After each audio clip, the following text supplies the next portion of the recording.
Hey, I actually just wanted to show you where I was at with this stakeholder presentation. It's kind of in a goofy spot, but I'm happy with the progress. It's just surrounding specifically the virtual consultations and the last round of usability testing that I did. So just to give some background information about the customer and then how that customer experience evolved as a direct result of their input. Um, but a lot of this needs a ton of context. So the ABC custom framing has an opportunity to improve the experience clients have when they call in for a quote. Past research has suggested virtual consultations, and newer research has improved the solution. What I'm talking about specifically is that when they find artwork at home and they call in for a quote and they get in the car, open the GPS, drive to ABC, and then they go through this traditional consultation, we have found after 15 years that's how long I've been at it, that people call in for a quote, we say bring in your artwork, and then they just don't bring in their artwork. That's essentially what almost every single phone call results in. One-on-one interviews then also through affinity mapping, I had found this section of things called I hate shopping. So in the I hate shopping area, I actually did have one user say I called. They said bring it in. I never brought it in, and I've been putting this off for 5 years. And those were like two quotes inside of there that are huge. It's a consistent problem. We did find that people don't mind picking up the phone, but this persona originally was developed in 2021, and her name is Brenda. She's a project manager at Aero Electronics, and she's really tech savvy. She's transitioning over here. She's transitioning away from needing to go out all the time, although cabin fever has been hitting her especially hard right now as a result of quarantine. But quarantine ended, right? The world reopened and Brenda got out of the house. She had saved up some PTO and was able to workation a little and travel a good deal. She even went to Paris. She loved being able to go into her favorite frame shop, but now has a second location on the west side. And she was going to shows. She was going out to eat. But guess what happened? Yep, you guessed right. She's okay, but she had kind of accumulated a bunch of photos during that time and some artwork and everything else, and she just needs to get it all framed. Brenda, not only does she have COVID, but Brenda also needs an accurate picture framing quotes that are quick, and she needs to be able to do it without going out in public. So the service design project from 2021 described improving the design visualization with what was called Zoom consult practice. It was an old suggestion from over a year ago. And then it also described time for employees working at satellite location as virtual consult availability. So we had, this is not a new thing, and I know it looks an awful lot like I'm jumping immediately into a solution, but there's a ton of stuff to go behind this. So clients called in for a quote, and then the client were emailing in their artwork, and then they would receive a Zoom link before they would go through. These are the actual consultation itself in this area, right? So that's essentially what I had these users do. And through affinity mapping, then I was able to actually take a look at what are some of the things that they were talking about. And there was this little things right here, like I don't want to waste your time, and the skewed photo is really distracting. This skewed photo thing was a powerhouse of information. And also talking about like seeing my face, like I want to make eye contact with the consultant. I'd rather watch you type things in. I like watching you type. It was mentioned more than once. And then a lot of stuff surrounding this email Zoom, like transactional thing. The email to get the Zoom link felt transactional. And then like email naming convention was unclear. There was just sort of a weird hiccup there that Brenda was having. So call client for the quote, and then this whole thing right here with this transaction was turned into a form with an upload image, and then turning on the camera as soon as possible and leaving it on the entire time humanized the entire experience.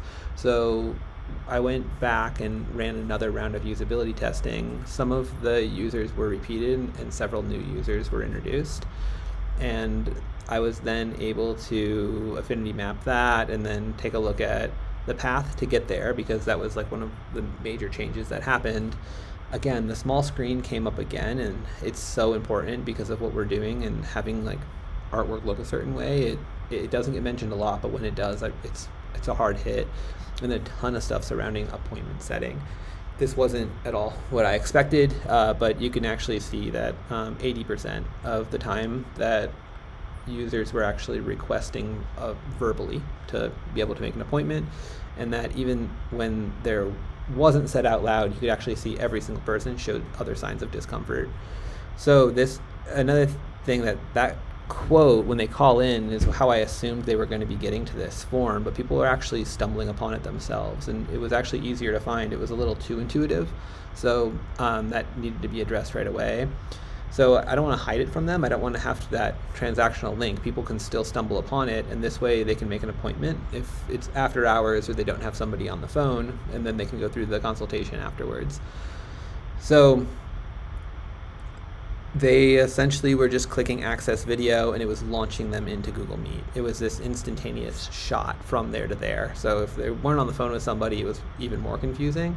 Now they have the ability to book an appointment. So they click book an appointment, they can choose the day, and then from choosing the day, they can choose a time, and then it'll tell them that a link will be sent to them. And that's like, they kind of have to like have their eyes over here to see the next button.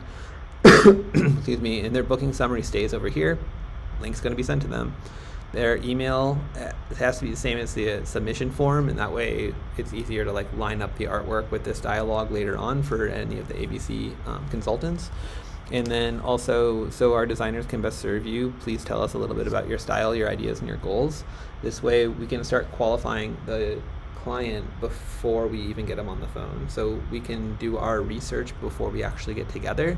There was some things said during the one-on-ones that lent itself to this idea where the users wanted to feel like I brought something to the table before I even got there, that I'm like scrambling to get caught up to speed.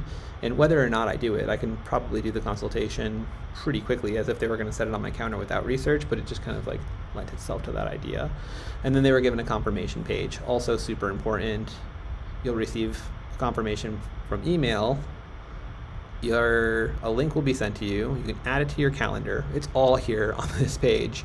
Another thing that happened was not during this flow, but on an e-commerce flow that I was testing at the same time, people were missing the scroll down. And then a lot of the screen resolution stuff was happening as a direct result of using Google Meet. And by switching over to Zoom and shortening this page, it solved both those problems immediately. So the consultation itself, though, the flow is like you on the home page and you go up to framing, you click on framing, and then you've got the virtual consultations, and then that'll take you to the form. So the upload art screen clarified ambiguity surrounding the email. It created an organization method for the staff, as I'd mentioned before, but it also allowed for client autonomy with uploading the image. There was talk before about wanting control and wanting to be able to like really, really contribute to this consultation process. And by allowing them just the simple task of uploading it themselves, it allowed for them to be a little bit more involved in the process really early on. The confirmation screen gave final instructions on how and when to proceed, as I'd mentioned before. It also is an acknowledgement of that commitment.